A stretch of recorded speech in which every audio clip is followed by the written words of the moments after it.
I think that nowadays we have two governments, but they don't work together. But we live together. We live together inside Israel and outside Israel. So I think it will be better to have one institution that can make both sides work together.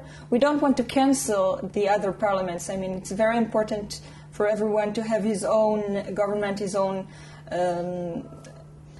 institutions and his own things, but it is important that we will have also one parliament that can maybe make things work and make these two sides connect. So I don't know exactly, but I think that the Palestinians will probably be more, will accept better the idea of a confederation. Why? Because when I see Israelis, I think that they feel that they have their institutions, they have their own state, and I think that when I meet Palestinians, first of all they really want to finish this situation. They are very under lots of different tensions, and I think that they have more interest to finish it. And as Israelis, we still have our own. We can live our own lives. Okay, there are still some kind of interruptions and troubles, but we can live pretty much freely. So I think that the Israelis don't feel the need and don't see the need so badly like the Palestinians. But still, I think that many Israelis are very open to new ideas, and they're also kind of had enough from this conflict and the situations here. So maybe they will also accept it. I think that what will be common for Israelis and Palestinians is it's probably the issue of security, self-security, to feel secure. So I believe that that will be a subject that both sides would like to talk about and try to approach it and to maybe solve some of the problems. Another thing is, I think, water and also land ownership. I think that land ownership is something very essential, very important in the basics of this conflict, and I believe that both sides would like to discuss this and try to work it out. In the past years, the two governments tried to solve the conflict and to maybe build peace together, and they failed to do so. I think that maybe the confederation will bring something different to the table of the negotiation, or to this land in general, because I think maybe if we will work as one unit and not as two different units that fight with each other and try to work with each other, but two different units, maybe one unit that will work together can solve it better, and maybe it can bring some new ideas and open the field to other kinds of solutions and not the old patterns that we know. So about the Palestinian government now under the Fatah, I believe that they will cooperate with the Confederation, the Israeli-Palestinian Confederation, because the way I see it, I believe that the Palestinian government is very open to meet and to negotiate and to speak with different kinds of representatives and different kind of groups. About Hamas, I don't think so. I don't believe that they will. But you know what? Maybe they will surprise, because until now, both the Palestinians in the West Bank and the Israelis didn't want to speak with Hamas and didn't try it.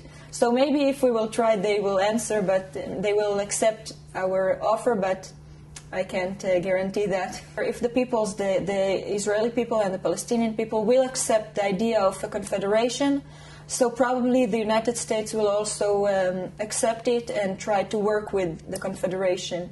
But if I think that it's very depend on what will happen here on ground, and if the Israelis and the Palestinians will not accept it and will not and just ignore the idea of a confederation, so also the United States will not. I'm pretty sure that they will not try to work with it. Also, they have enough working with two governments that the U.S. will not try to promote this confederation. I think it's maybe the best idea now, but I'm pretty sure that the U.S. government will not try to push it and to make the people accept this idea. But I believe that truly, if the peoples here if the peoples, both nations will accept it and try to work with this new idea, so probably the United States will also accept it and maybe promote it in the world. I believe that Yasser Arafat and Yitzhak Rabin, in their time, tried to do something new, and they made lots of efforts in order to promote their idea, and it was very hard, and until now it's hard. But I'm pretty sure that they wouldn't accept this idea of a confederation.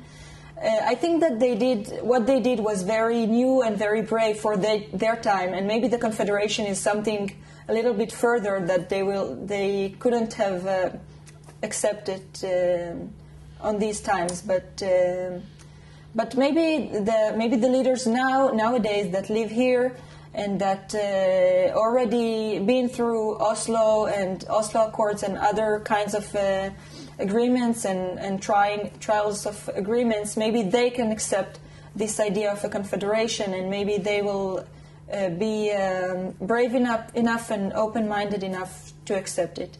About the two-state solution, I think this is not the only solution in my eyes. No, definitely not. But it can be a good solution. It will need some compromises in both sides. But I think it can be a good solution. On the other hand, there are many other solutions that can be much better, and I don't think we should put them aside. And definitely, the two-state solution is not the only one. I believe that the Israeli people, some of the Israeli people will accept the idea of a confederation, and I think that they would like to accept it and to have this idea better than the idea of two-state solution. But on the other hand, there are many Israelis that would like to stick with the idea of two-state solution because that's what they know, because that's what we are talking about for years, because that's what they believe is right. And probably they will not be very open to the idea of a confederation. But yet there are many Israelis that didn't accept until now the idea of two-state solution, and maybe that solution can be more suitable for them, or that idea. I don't foresee any difficulties working with the other members of the parliament, and of course not with people from the other nationality, and that's for the simple reason that I work with different people, Israelis and Palestinians, on this idea and this thing of peace and solutions for the conflict for many years, maybe not many years. I'm working on this, on the conflict, and on trying to find solutions and peaceful solutions for the conflicts for a few years. And I'm working with Palestinians, with Israelis, with people from all religions. It can be Jewish people, Muslims, Christians, Druze, and I don't see any trouble working with them. I think that on the contrary, my experience and my experience with working with the other is it can only help me continue working with people from the parliament. I definitely believe that there is a spirit of democracy and freedom waving in the Middle East now, and I'm praying for the people that are fighting around us in Egypt, in any other country, for freedom, and I'm truly willing that they will. I'm truly hoping that they will succeed and get their independence and freedom and democracy. About the Israeli-Palestinian Confederation, hopefully it is part of this of these ideas and part of this spirit of democracy, and I hope that it will bring democracy, freedom for the people here on the Holy Land.